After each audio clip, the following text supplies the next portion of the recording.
یعنی مہاجرین اور انصار میں سے جنہوں نے اسلام لانے میں سبقت اور اولیت کا شرف حاصل کیا، اور وہ لوگ جنہوں نے نیکوکاری میں ان کی اتباع کی، اللہ ان سے خوش اور وہ اللہ سے خوش ہیں۔ اللہ نے ان کے لیے ایسے باغ تیار کر رکھے ہیں جن کے نیچے نہریں بہ رہی ہیں، وہ ان میں ہمیشہ رہیں گے، یہ بڑی کامیابی ہے۔ صحابہ کرام کی جماعت میں مہاجرین اور انصار افضل ہیں، پھر انصار پر مہاجرین کو فضیلت حاصل ہے، اور مہاجرین پر عشرہ مبشرہ کو فضیلت حاصل ہے۔ نبی اکرم صلی اللہ علیہ وسلم کا ارشاد ہے، ابو بکر جنت میں ہیں، عمر جنت میں ہیں، عثمان جنت میں ہیں، علی جنت میں ہیں، طلحہ جنت میں ہیں، زبیر جنت میں ہیں، طلحہ جنت میں ہیں، زبیر جنت میں ہیں، عبد الرحمن بن عوف جنت میں ہیں، سعد بن ابی وقاص جنت میں ہیں، ابو عبیدہ بن جراح جنت میں ہیں، سعید بن زید جنت میں ہیں۔ اس حدیث کو ترمذی اور ابن ماجہ نے سیدنا عبد الرحمن بن عوف اور سیدنا سعید بن زید کے واسطے سے روایت کیا ہے۔ سعید بن زید رضی اللہ عنہ کے حالات سنیے۔ ماں باپ نے نام سعید رکھا، آپ کی کنیت ابو العابر تھی، آپ کے والد کا نام زید بن عمرو تھا، والدہ کا نام فاطمہ بنت ناجا تھا۔ آپ سیدنا عمر فاروق رضی اللہ عنہ کے چچا زاد بھائی تھے۔ آپ اور سیدنا عمر فاروق کے دادا کا نام نفیل تھا۔ آپ سیدنا عمر کے بہنوئی بھی تھے اور سالے بھی۔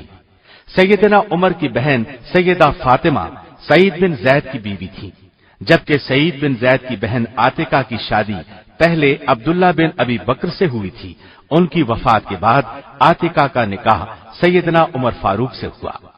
آپ بھی اولین ایمان لانے والوں میں شامل ہیں۔ آپ کی زوجہ محترمہ فاطمہ بنت خطاب بھی آپ کے ساتھ ہی ایمان لا چکی تھی۔ سیدنا عمر کے اسلام لانے کا ذریعہ یہی فاطمہ بنت خطاب بنی تھی۔ سیدنا سعید بن زید عالم فاضل صحابی تھے، اسلام کے غازیان میں ان کا شمار ہوتا ہے۔ غزوہ بدر کے موقع پر قریش کے قافلے کی خبر لانے کے لیے نبی صلی اللہ علیہ وسلم نے آپ اور زبیر بن عوام کو بھیجا تھا۔ جب بدر کا مال غنیمت تقسیم ہوا تو اس میں سے ان دونوں کو بھی حصہ دیا گیا، گویا آپ دونوں کو غزوے میں شریک سمجھا گیا۔ سعید بن زید آپ کے ساتھ تمام غزوات میں شریک رہے، یرموک کی لڑائی میں بھی حصہ لیا، دمشق کی لڑائیوں میں شریک رہے۔ سیدنا امیر معاویہ کے دور خلافت میں مدینہ کے حاکم مروان بن حکم تھے۔ ایک بڑھیا نے مروان بن حکم سے آپ کی شکایت کی اور کہا سعید بن زید نے اس کی زمین غصب کر لی ہے۔ مروان بن حکم نے آپ کو طلب کیا تو آپ نے کہلا بھیجا، تم میرے بارے میں یہ خیال کرتے ہو کہ میں نے اس بڑھیا پر ظلم کیا ہے، جبکہ میں نے نبی صلی اللہ علیہ وسلم سے سنا ہے جو شخص ایک بالشت بھر زمین ظلم سے حاصل کرے گا اس کی گردن میں اس حصے کے برابر 7 زمین تک توق ڈالا جائے گا۔ پھر آپ نے دعا کے طور پر یہ الفاظ فرمائے، الہی وہ گمان کرتی ہے کہ اس پر ظلم ہوا ہے، بس اگر وہ جھوٹی ہے تو اس کو اندھا کر دے اور اسے اس کے گھر کے کنویں میں گرا دے اور مسلمانوں پر میرے حق کو اچھی طرح واضح کر دے۔ چنانچہ ایسا ہی ہوا، اس کی بینائی ختم ہو گئی۔ ایک دن چلتے چلتے وہ اپنے ہی مکان کے کنویں میں گر گئی، وہ کنواں اس کی قبر بن گیا۔ اس بڑھیا کا نام عروہ تھا۔ اس واقعے کے بعد مدینے کے لوگوں میں یہ بات ضرب المثل بن گئی۔ کسی کو یہ بددعا دی جاتی تو وہ یہ کہہ دیتا، اللہ تجھے اندھا کر دے جیسے اس نے عروہ کو اندھا کیا۔ اسلام کے راستے پر آپ نے اور آپ کی زوجہ محترمہ نے بہت سختیاں برداشت کی۔ ابتدا میں دونوں نے اپنے اسلام کو چھپا کر رکھا تھا۔ سیدنا زید کے بہنوئی عمر فاروق اس وقت اسلام کے سخت خلاف تھے، مسلمانوں پر سختیاں کرتے تھے۔ ایک دن آپ نے سوچا کیوں نہ وہ رسول اللہ کو قتل کر دیں تاکہ اصل جھگڑا ہی ختم ہو جائے۔ اس ارادے سے نکلے، ننگی تلوار ہاتھ میں تھی۔ راستے میں انہیں نعیم بن عبداللہ ملے۔ انہوں نے پوچھا، عمر ننگی تلوار ہاتھ میں لیے کہاں جا رہے ہو؟ آپ نے فوراً کہا، محمد کو قتل کرنے جا رہا ہوں۔ یہ سن کر نعیم بن عبداللہ نے کہا، اگر تم محمد کو قتل کر دو گے تو بنی ہاشم اور بنو زہرہ سے کیسے بچو گے؟ یہ سن کر سیدنا عمر نے کہا، میرا خیال ہے تو بھی بے دین ہو چکا ہے، جس دین پر تو تھا اس کو چھوڑ چکا ہے۔ اس پر نعیم بن عبداللہ نے کہا، کیا میں اس سے بھی زیادہ عجیب بات نہ بتاؤں؟ عمر نے فرمایا، اور وہ کیا ہے؟ نعیم بن عبداللہ نے فرمایا، تمہاری بہن اور بہنوئی دونوں بے دین ہو چکے ہیں، میرا مطلب ہے وہ دونوں مسلمان ہو گئے ہیں، تم جس دین پر ہو اس دین کو وہ چھوڑ چکے ہیں۔ یہ سن کر سیدنا عمر غصے میں بھر گئے اور بولے، تب پھر پہلے ان کا کام تمام کروں گا۔ اب وہ تلوار ہاتھ میں لیے اپنے بہنوئی سعید بن زید کے گھر کی طرف چلے۔ چہرہ مارے غصے کے سرخ تھا۔ گھر کے دروازے پر پہنچے، دروازہ اندر سے بند تھا۔ دروازے پر دستک دی، ساتھ ہی بلند آواز میں بولے، دروازہ کھولو۔ سیدنا سعید کے گھر میں اس وقت سیدنا خباب بن ارد بھی موجود تھے۔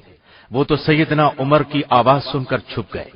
سعید بن زید اور فاطمہ اس وقت دراصل سیدنا خباب بن ارد سے قرآن پڑھ رہے تھے۔ دونوں نے فوراً قرآن کے اوراق چھپا دیے۔ پھر فاطمہ نے دروازہ کھولا۔ دستک دینے سے پہلے عمر کے کانوں میں قرآن کے الفاظ پڑھ چکے تھے۔ آپ اندر داخل ہوئے اور بولے، تم ابھی ابھی کیا پڑھ رہے تھے؟ ان دونوں نے کہا، عمر تم نے کچھ نہیں سنا؟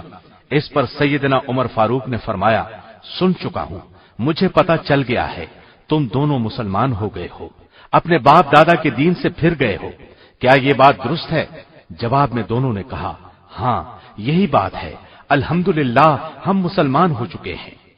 ان کے منہ سے یہ الفاظ سن کر سیدنا عمر کو اور بھی طیش آیا، لگے اپنے بہنوئی سعید بن زید کو مارنے پیٹنے، خوب مارا۔ ایسے میں سیدہ فاطمہ شوہر کو بچانے کے لیے آگے بڑھی، آپ نے ایک لکڑی انہیں بھی دے ماری، لکڑی سر پر لگی، اس کا سر پھٹ گیا، خون بہنے لگا۔ اس پر بھی سیدنا عمر نہ رکے، دونوں کو مسلسل مارتے رہے، یہاں تک کہ تھک گئے۔ اس وقت ان دونوں نے ایک زبان ہو کر کہا، ہم اللہ اور اس کے رسول پر ایمان لائے ہیں، اب تم سے جو ہوتا ہے کر لو، اسلام تو اب ہمارے دلوں سے نکل نہیں سکتا۔ ان کے الفاظ نے سیدنا عمر پر خاص اثر کیا۔ دوسرے بہن کے بہتے خون کو دیکھ کر انہیں شرم محسوس ہوئی۔ نرم الفاظ میں بولے، اچھا تم جو پڑھ رہے تھے مجھے دکھاؤ۔ یہ سن کر بہن نے کہا، ان اوراق کو صرف پاک صاف آدمی ہی ہاتھ لگا سکتا ہے، اس لیے جب تک تم غسل نہ کر لوگے ہم یہ اوراق تمہارے ہاتھ میں نہیں دیں گے۔ سیدنا عمر نے غسل کیا، سیدنا فاطمہ نے اوراق ان کے ہاتھ میں دے دیے۔ ان پر سورہ طٰہٰ لکھی ہوئی تھی۔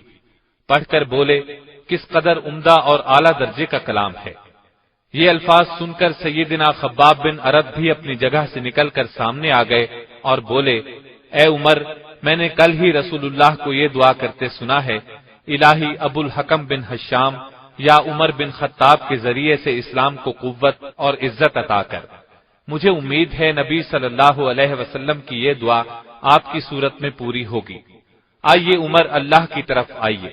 اس پر سیدنا عمر نے فرمایا، مجھے محمد کے پاس لے چلو۔ اس طرح سعید بن زید اور ان کی زوجہ محترمہ سیدہ فاطمہ سیدنا عمر کے اسلام لانے کا سبب بنے اور عزت حاصل ہوئی۔ 50 اور 55 ہجری کے درمیان عقیق کے مقام پر آپ نے انتقال فرمایا۔ عبداللہ بن عمر اور سعد بن ابی وقاص نے آپ کو غسل دیا اور انہی دونوں نے قبر میں اتارا۔ آپ کے جسم سے خوشبو نکل رہی تھی۔ نماز جنازہ عبداللہ بن عمر نے پڑھائی۔ آپ لوگوں کو رسول اللہ کی یہ حدیث سنایا کرتے تھے، جو شخص اپنا مال بچاتا ہوا مارا جائے وہ شہید ہے، جو شخص خود کو بچاتا ہوا مارا جائے وہ شہید ہے، جو آدمی اپنے دین کو بچاتا ہوا مارا جائے وہ شہید ہے۔